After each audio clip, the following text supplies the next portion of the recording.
5 more days until WrestleMania 31 on Sunday. Hope you guys are doing well. Welcome back to WrestleRant for my full review of every WrestleMania from number 1 to number 30 that I've been watching back on the WWE Network for the entire WrestleMania season over the last 2 months. So if you missed any past editions, make sure to go back and check them out right here on the channel. Reviews of WrestleManias 1 through 27. Today is all about WrestleMania 28. So a little precursor here. I apologize if this review, my 27 review went like 27 minutes, or like 40, not 27, that was WrestleMania 27. It went 40 minutes long. I recorded that over the weekend. This one I'm recording like Tuesday morning, and I'm very short on time. I actually have to go to class in a little while, and it's just been an extremely busy week, so I apologize for the time constraints and having to condense this review, which is a shame because I really love this WrestleMania. I would love to go more in depth, but maybe at another point. But WrestleMania 28, like I just said, my favorite WrestleMania of all time. I loved it when it aired initially, and I loved watching it back on DVD. You can watch it on the network, but I bought it on DVD from WWE Shop just a couple of weeks ago on sale, so I watched it on DVD this past Sunday. And I love this WrestleMania, and you wouldn't think so based off some of the undercard matches, but I don't know, something about the build and the execution and the aftermath really resonated with me, more so than any other WrestleMania since I became a fan in '08. So kicking off the show for the World Heavyweight Championship was supposed to be Sheamus and Daniel Bryan. Of course, the match only going 18 seconds long. A lot of people thought from this very moment the WrestleMania would be ruined. And I was looking forward to the matchup. The build to Sheamus versus Bryan was not great. I like both characters. Sheamus as the dominant babyface at the time was okay. Daniel Bryan was doing a very good job as the snarmy heel world champion, trying to get out of every match that he was involved in, trying to get himself disqualified and counted out, whatever. Kind of like a Jericho kind of champion from WrestleMania 18, but to a better extent, in my opinion anyway. I thought he was a great world champion. Daniel Bryan was.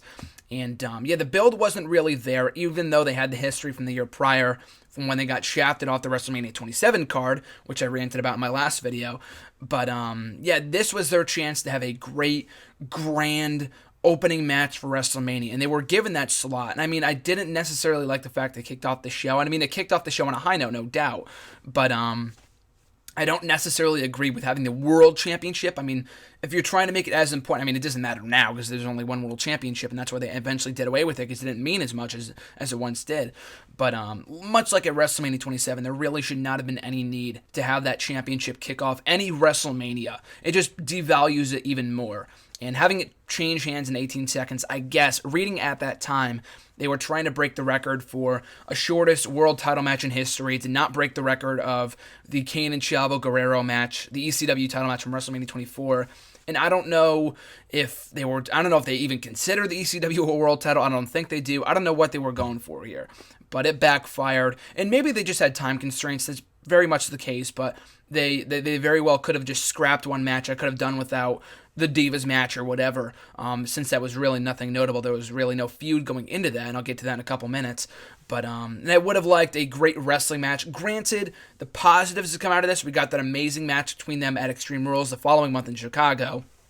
That 2 out of 3 count falls count not falls count anymore. The 2 out of 3 count falls match, as well as the massive yes chance that Daniel Bryan came when he entered the arena, that he got when he came down to the ring. The yes chance that he got on that night and the next night on Raw were massive, to the point that he was extremely over, and kind of the birth of the yes movement, so to speak. So it was infamous in that respect. Would the yes chance still would have been over had he lost in a great match here? Probably. He was still over regardless, and even before the 18-second match, people were going crazy with the yes chance, so he still was going to be over regardless. He kind of altered his character to become more aggressive after this, and with AJ kind of going crazy, this was kind of the downfall of that, and getting the AJ that we get, these 3 years later. But I always love that dynamic between AJ and Bryan, and the eventual rematch between Sheamus and Daniel Bryan, and like I said, the birth of the yes movement. So some positives did come out of it. I was not a fan of the match going 18 seconds. It was a hell of a moment for Sheamus, but this might have been the moment where people started to turn against Sheamus if they weren't already against him already. I don't think a lot of people were against the idea of him winning the Royal Rumble. And he was also the one to break the Royal Rumble curse, by the way, too. For 5 years, the Royal Rumble winner did not win a World Championship at WrestleMania. So Sheamus, for the first time since WrestleMania 23 with The Undertaker, had won a World title at WrestleMania after winning the Rumble that same year.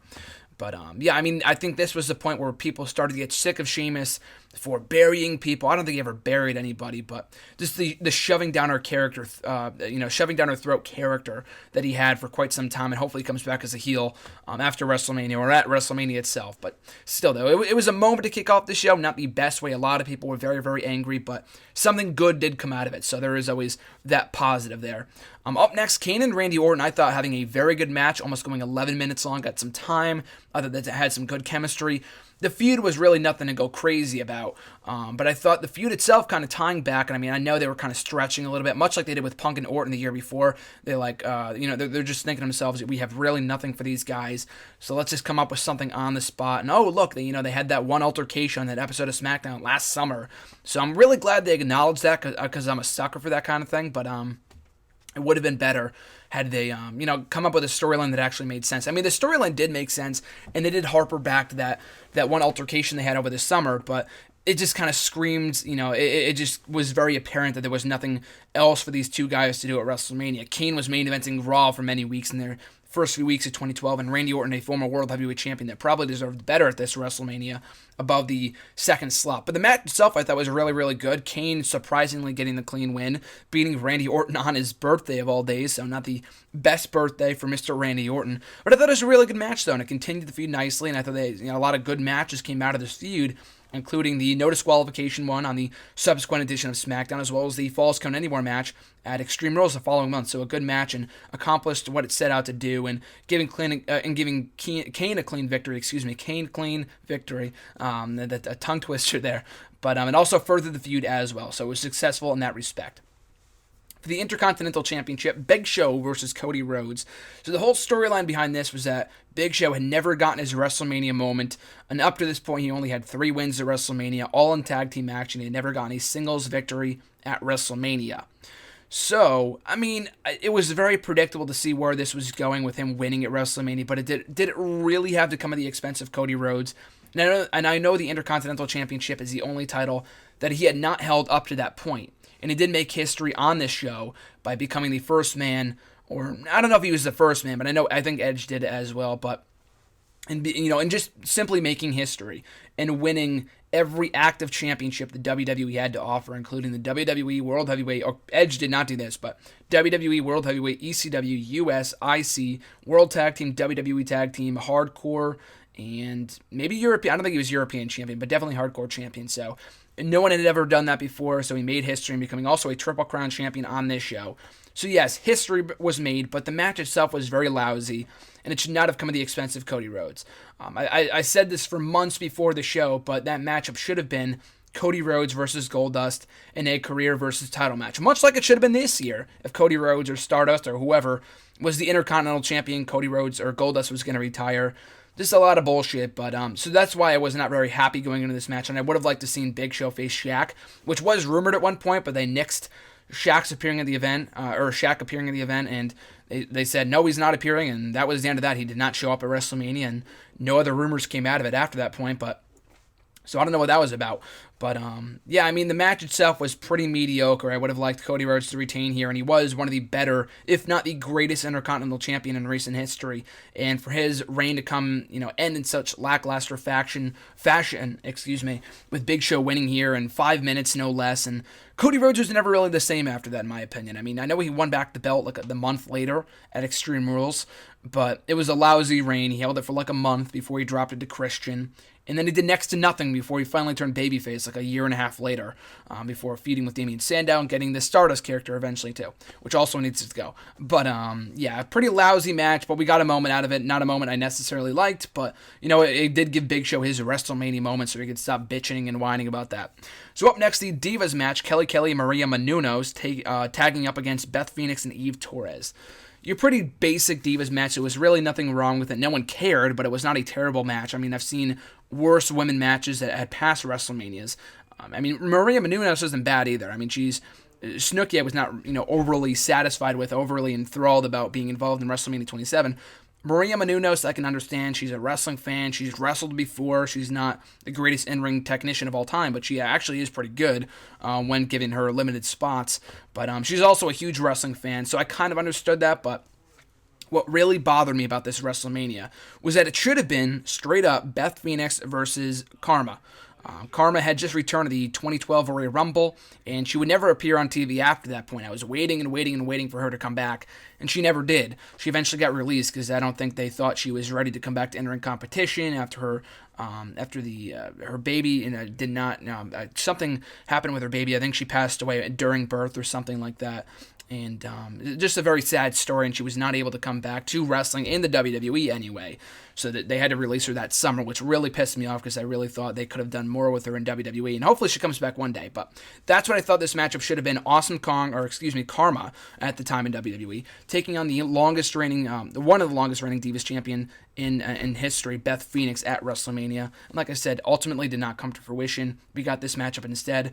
Was not bad. Eve Torres, she was doing some of the best work of her career as a heel at that point. She would also get her moment later on in the show when she low-blowed Zack Ryder. But I still feel like that could have been the women's match for this WrestleMania, and kind of making it up as the epic women's match that it could have been. One of the most anticipated Divas title matches and ever, pretty much in history, between Karma and Beth Phoenix. Didn't happen. We got this match instead. It was okay. Kelly, I guess, was whining and before the event in terms of not getting her WrestleMania moment. And I thought she got her WrestleMania moment at 26 when she got pinned by by Vicky Guerrero. But no, in all seriousness, she got her WrestleMania moment on this show. She would eventually leave later that year after pretty much doing it all in WWE. So thank the Lord and pray to the heavens for that move, for her release later that year. But the match itself was fine. Kelly got her moment, and that was it. Nothing terrible, but it was what it was. So up next, the complete opposite of that, and what was a sensational matchup, and one of my favorite matches in WrestleMania history, from when I've been a fan anyway, Hell in a Cell between The Undertaker and Triple H, with Shawn Michaels as the special guest referee. Everything about this match I absolutely loved. And I talked about my 27 review. When I initially watched 27, I didn't really enjoy the match. I was kind of bored by it, but watching the 27 match back, I thought it was a great match, and it was pretty similar to this one. They were pretty much the same match. The only differences were that this one was inside Hell in a Cell and had HBK as a special guest referee, who added to this match a lot, considering his history with both men. Especially the spot where he hit the sweet chin music on Taker and Triple H followed up with the pedigree. I thought that was an amazing spot. Just the storytelling more than anything else, I thought was what made this an amazing matchup. And I know a lot of people were very, skeptical about the matches with Triple H at WrestleMania, coming off the tremendous series of matches that Taker had with Shawn Michaels. But I thought the 27 match, much like this one, had great storytelling, but this one even more so, considering the involvement of Shawn Michaels, and how all three of these guys, had this on and off feud, with Taker feuding with Michaels in the late 90s, and Triple H feuding with HBK in the early 2000s, and Taker feuding with Shawn again in late 09 and whatever, and Taker and Triple H feuding yet again from 01 to 02 to 2011 to 2012, So that's what I thought made this matchup so special. The storytelling alone. Was it the greatest in-ring spectacle of all time? Absolutely not. And I know Bret Hart has gone on record and said it was, a 3 out of 10, 4 out of 10 at best. That's coming where that joke stems from. But I disagree. I thought it was a sensational matchup from a storytelling standpoint. It did not need to be a Matt Classic, because they made up for it in the storytelling, which I thought was fantastic. So I loved it from start to finish. Undertaker goes over with Shawn Michaels, Triple H, and Undertaker embracing each other at the top of the stage. No better way to go out. And this, as I've said before in past articles and stuff like that, this should have been the Undertaker's final match. If Triple H could have continued to wrestle, it doesn't really matter. But I thought it hurt the end of an era tagline, which they drove home beyond belief. They just really drive that fact home, and it didn't really mean anything. It didn't mean anything at all, because Undertaker was back to wrestling the following year, as was Triple H. So what era really ended? You know what I mean? I feel like this should have been Undertaker's final match at WrestleMania, 20-0. The match with Punk was really, really good, but the feud was not great. And the thing with Lesnar last year was atrocious. The feud itself, the build, the feud, the match, everything about it. And one can argue that the streak never should have been broken. I think it should have never been broken, but it is what it is. I thought it was an amazing matchup, and this should have been Taker's final match at WrestleMania, in my opinion. Up next, a 12-man tag team match to determine the general manager of both Raw and SmackDown. Team Johnny consisted of David Otunga, Dolph Ziggler, Jack Swagger, Mark Henry, The Miz, and with Team Teddy consisting of Kofi Kingston, R-Truth, Santino, Zack Ryder, Booker T, and The Great Khali. a really, a filler match. I mean, I'm not going to say it was a terrible match, but it was pretty much a train wreck that no one really cared about, let alone the fact that, no one really cared about who took charge of Raw and SmackDown, because the brand split did not mean anything by this point. There wasn't even a draft that year. That was the year that they nixed it, finally. And then most of the match was was built around comedy pretty much.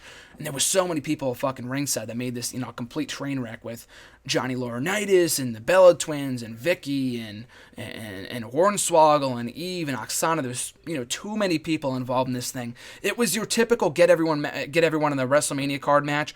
I understand that, and it was, it was pretty fun down the stretch. I thought the final few minutes were good. Miz got another WrestleMania win out of it.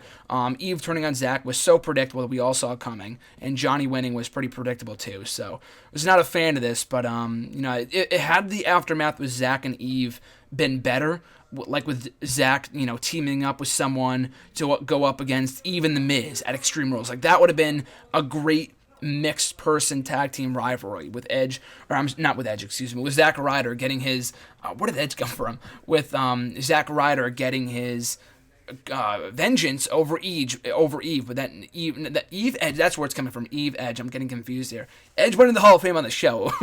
He wasn't feeding with his former Edge head Zack Ryder though. But yeah, that's the direction I feel like they should have taken with it. But the match itself was really nothing to behold. WWE Championship match up next. CM Punk defending against Chris Jericho. I loved the build-up to this matchup. Not so much at that time. I mean, in retrospect, though, I really enjoy it.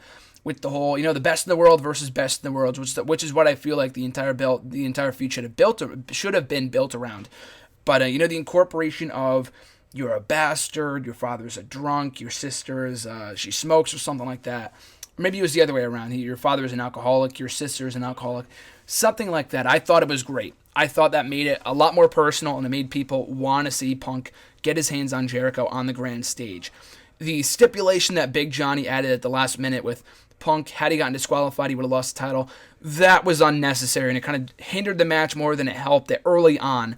But, at that time, I wasn't really overly excited about the match, while it was happening. But, in retrospect, it really was a really good match. I thought they had a better match at Extreme Rules, but I thought the match here was really, really good, especially down the stretch and the constant, finishers and the reversals and everything else. Punk, tapping out Jericho didn't make too much sense because the feud continued after this point. Probably would have made more sense had he won via pinfall to make Jericho look good in the feet. But, they made up for that like the next night, the next few weeks anyway, with Jericho getting his heat back. But a really good match that I really enjoyed. And they get to the main event, The Rock versus John Cena, once in a lifetime, or one out of two matches that they would have in a lifetime. And I thought the build to this, that's what made it so special for me. It was not a classic, like in terms of, like, it was not a, an instant classic from an in-ring standpoint. It was anything but that. Neither of these guys are known for their wrestling skills. John Cena, I still say, is a very good to great wrestler when in there with the right person. He can have a really good match, and I thought this was a great match. Again, much like from the Hell in a Cell match, from a storytelling standpoint, I thought they blew that right out of the water. And the atmosphere, too, people going crazy for Rocky. The concerts I didn't even mind either because I thought both songs were fine. Not a huge Flo Rida fan, but I thought it was okay. Better than some of the other recent concerts we've gotten in recent years. But I didn't really mind that too much.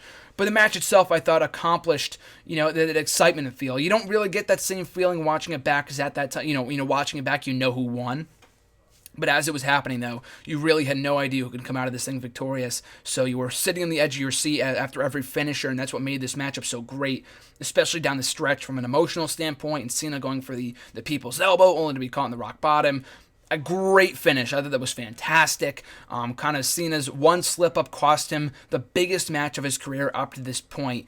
And, the one visual of him sitting on the stage, distraught, and after losing, that great facial expression that he had was easily one of my favorite pictures, or is one of my favorite pictures of all time. I thought that was fantastic. And The Rock celebrating his victory with his hometown crowd, definitely giving you a feeling like I need to watch Raw tomorrow night to find out what the aftermath is with John Cena, or what's going to happen next in the feud between Punk and Jericho, or is this really an end of an era between Undertaker and Triple H? Like, it really kept you on the edge of your seat in terms of what you wanted to see next. So I thought this whole WrestleMania, but specifically the main event, really made you want to see what happened next, to see what the fallout would be.